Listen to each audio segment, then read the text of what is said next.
Kumaha ibu dalam sedaya? Alhamdulillah. Ya. Kalau sehat mah nikmat rasanya ibu ya. Mau jalan ke sini nikmat.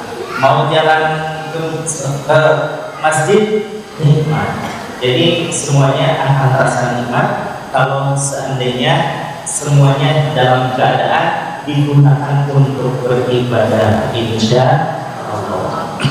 Baik Bapak Ibu hadirin jamaah sekalian, setelah sekian lama kita mengkaji dan mempelajari apa yang terkandung di dalam Al-Hikam dan juga Sunan Taufik ini, maka insya Allah semakin hari semakin bertambah rasa iman kita, semakin hari semakin bertambah petunjuk dan hidayah dari Allah Subhanahu wa Ta'ala, sebagaimana dikatakan di dalam suatu keterangan bahwa manis dada ilman, barang siapa yang bertambah keilmuan setiap hari, walam yazdad hudan, tapi tidak bertambah petunjuknya untuk semakin meningkatkan keimanan kepada Allah, tidak bertambah ketaatannya kepada Allah Subhanahu wa Ta'ala, lam yazdad bu'dan illa lam yazdad hudan illa bu'dan, bukannya berdekatan semakin mendekatkan diri kepada Allah Subhanahu wa Ta'ala, tapi justru malah semakin jauh. Insya Allah mudah-mudahan kita semuanya dan selamanya senantiasa berada di dalam hidayah petunjuk Allah Subhanahu wa Ta'ala, sehingga kita ilmunya bertambah dan juga hidayah untuk beramal pun semakin meningkat insya Allah. Bapak Ibu hadirin jemaah sekalian, di sini dikatakan di dalam Al-Hikam hikmah yang nomor 15, insya Allah semakin hari kita semakin mengkaji, semakin melihat ilmu pengetahuan kita, terutama untuk masalah tauhid. Sebagaimana pekan lalu kita mempelajari bahwa dengan beribadah kepada Allah Subhanahu wa Ta'ala, yang sebagaimana kita ketahui Allah tidak terlihat. Nabi Muhammad pun Shallallahu Alaihi Wasallam sudah lama berlalu dari kita, namun rasa di dalam kalbu kita semakin mendekati petuah-petuah dari Nabi Muhammad Shallallahu Alaihi Wasallam, bahwa keimanan kita justru semakin meningkat. Awal wajibin 'alal insan ma'rifatul ilahi bisliqan, bahwa yang pertama kali wajib diketahui oleh manusia menurut Syekh Ibnu Ruslan adalah ma'rifatul ilahi bisliqan, meyakini akan adanya Allah dengan seyakin-yakinnya. Ibu yakin sama Allah? Kok mas jawabannya? Yakin tidak? Yakin. Ya, setiap hari kita beribadah, ibadah sholat semuanya sholat. Apalagi kalau kita merasakan sholat subuh di Masjid Al-Barokah itu. Saya bulan yang lalu diundang hadir ke sini dalam rangka kajian sholat subuh, kajian makna subuh. Ketika saya masuk ke sini, masya Allah, kok nggak ada pintunya, saya bilang. Mungkin di Cilengsi ini satu-satunya masjid yang tanpa pintu, Masjid Al-Barokah ini, gitu ya. Bukan berarti tidak kebeli pintu, tidak. Justru mampu membangun masjid 2 lantai pun sanggup membeli pintu, betul? Tapi ini adalah filosofi bagi kaum muslimin wal muslimat, bahwa keberadaan Masjid Al-Barokah itu menampung seluruh kaum muslimin wal muslimat. Alhamdulillah. Barusan saya berbincang-bincang dengan salah satu pengurus DKM, kalau di sini katanya 24 jam selalu terbuka pintunya. Kenapa? Pintunya nggak ada. Jadi insya Allah kajian kita semakin barokah dengan adanya Masjid Al-Barokah. Amin. Dan kalau ibu tiba-tiba lapar ketika kajian, tinggal hidup aja ikan di sini.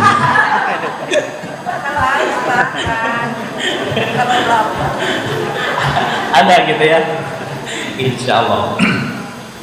Baik Bapak Ibu hadirin jemaah sekalian, di dalam hikmah nomor 15 ini, musannif yaitu Syekh Ibnu Athaillah As-Sakandari memaparkan pemahamannya dan juga ulasannya kepada kita sekalian untuk semakin mempertebal tentang keyakinan kita kepada Allah Subhanahu wa taala. Salah satu ungkapan yang beliau ungkapkan di dalam hikmah nomor 15 ini adalah bahwa mimma yadulluka an wujudi qahri subhanahu, salah satu dalil tentang adanya sifat Allah Subhanahu wa taala Al-Qahhar, yaitu sifat memaksa, adalah dengan adanya an hajabaka anhu bima laisa wujudin ma'ahu, dengan adanya terhijabnya kita kepada Allah sehingga Allah tidak terlihat oleh kita. Padahal Allah, sebagaimana kita kaji di minggu yang lalu, bahwa Allah tidak pernah menghijab dirinya sendiri, bahwa Allah tidak pernah menutup pancaran sinar cahayanya sendiri, tapi justru kitalah yang kadang terhijab dengan melihat Allah Subhanahu wa taala.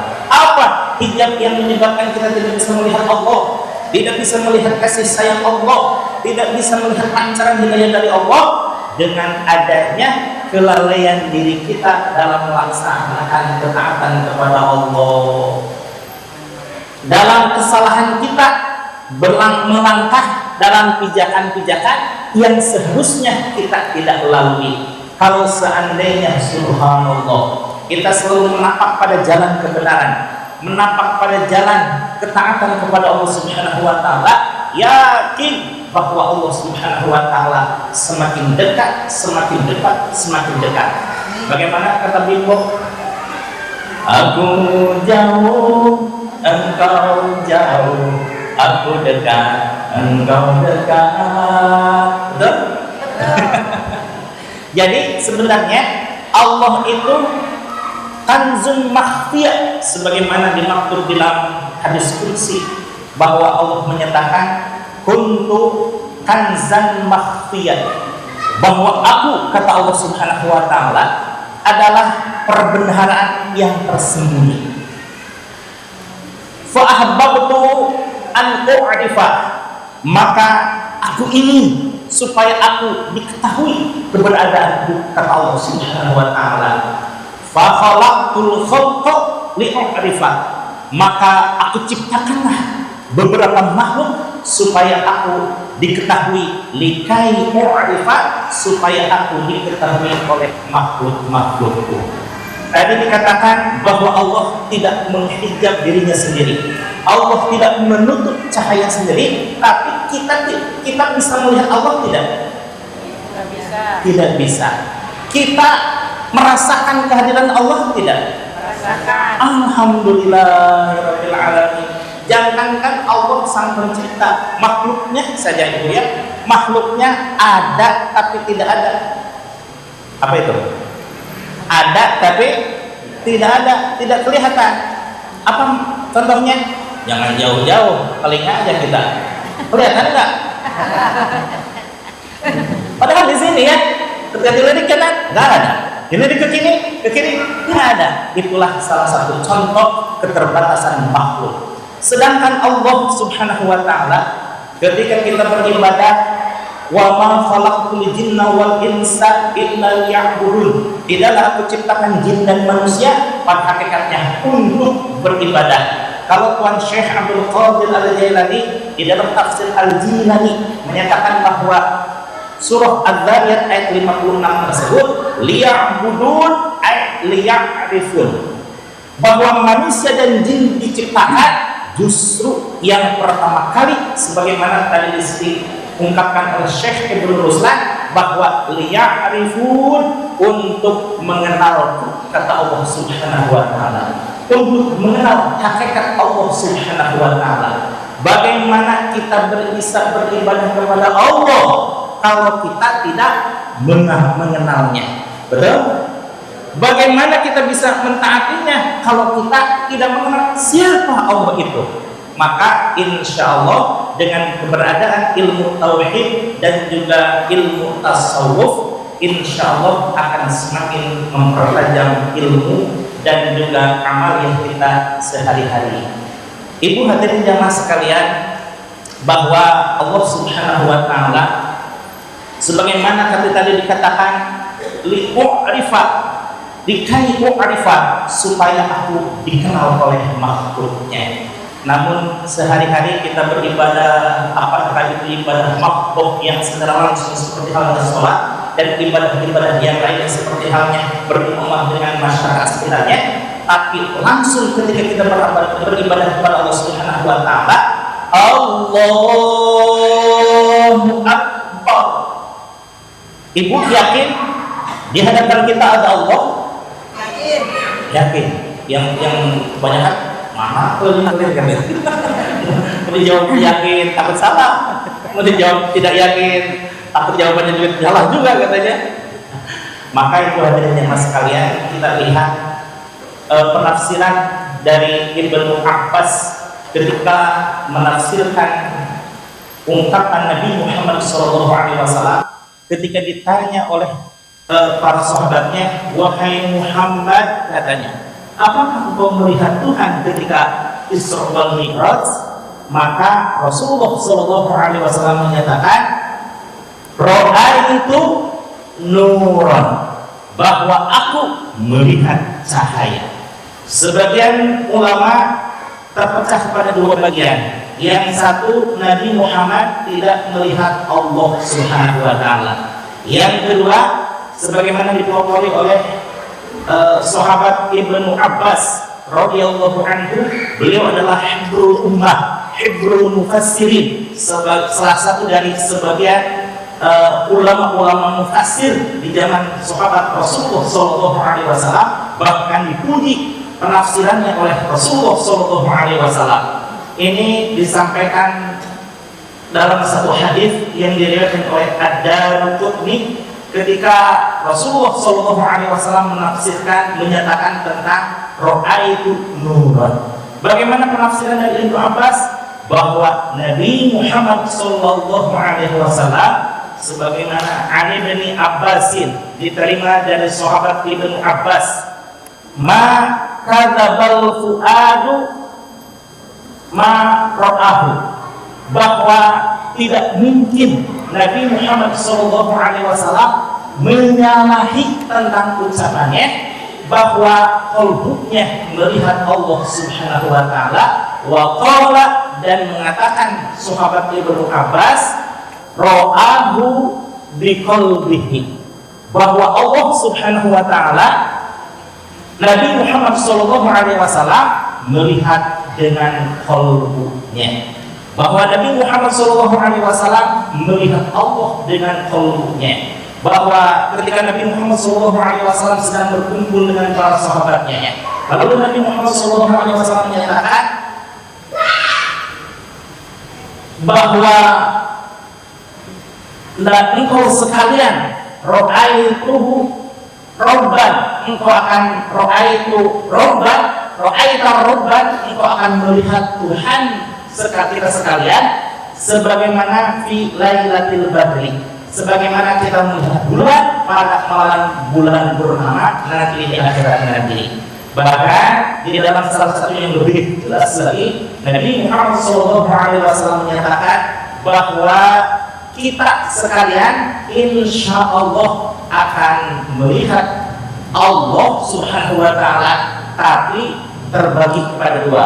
Yang pertama ada manusia manusia pada umumnya sebagaimana kita sekalian, yaitu ini terbagi kepada bahwa manusia akan masuk ke dalam jannatul ma'wa, jannatul na'im, atau jannatul firdaus, dan ini sekali-kali melihat Allah Subhanahu wa taala ketika nanti di surganya Allah Subhanahu wa taala.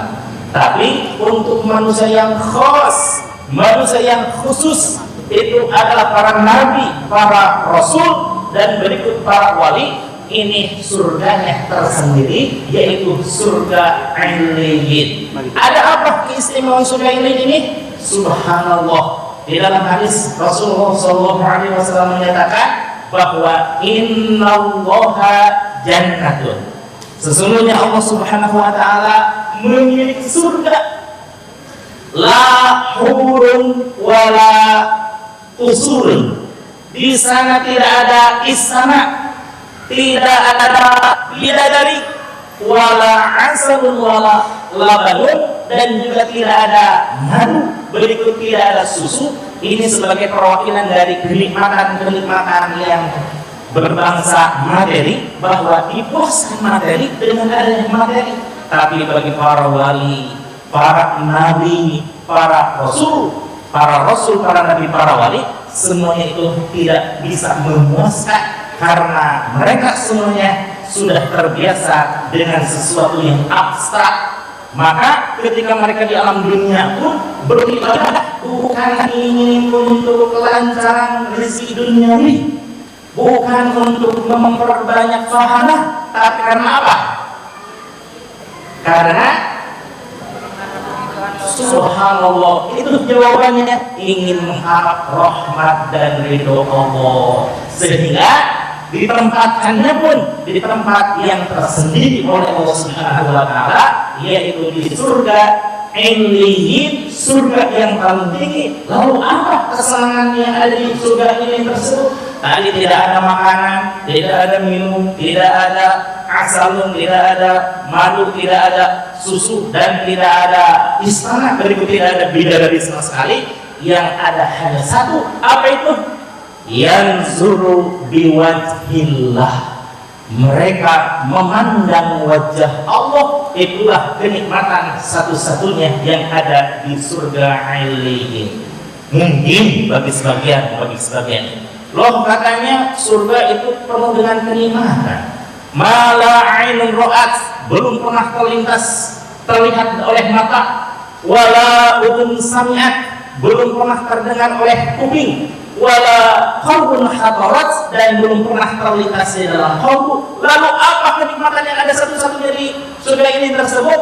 Yanzuru binurillah, mereka memandang wajah Allah. Kalau wajah Allah di dunia, maka diartikan rahmat dan ridho Allah. Tapi kalau di akhirat nanti, makna wajhullah adalah betul-betul makna yang bukan lagi majazi, tapi makna hakiki, yaitu wajah Allah, artinya zat Allah. Senantiasa mereka melihat kepada zat Allah. Sehingga para hadirin jamaah sekalian, apa yang disabdakan, apa yang difirmankan oleh Allah Subhanahu wa taala, wujuhun yawma idzin nadhirah, wajah mereka sangatlah berseri-seri, ila rabbiha, lanjutkan, wujuhun yawma idzin nadhirah ila rabbiha nazirah, ketika mereka memandang wajah Allah. Insya Allah, mudah-mudahan walaupun sewaktu-waktu kita melihat, ibu tahu nggak kita mau ditempatkan di surga Jannatul Ma'wa apa Jannatul Firdaus?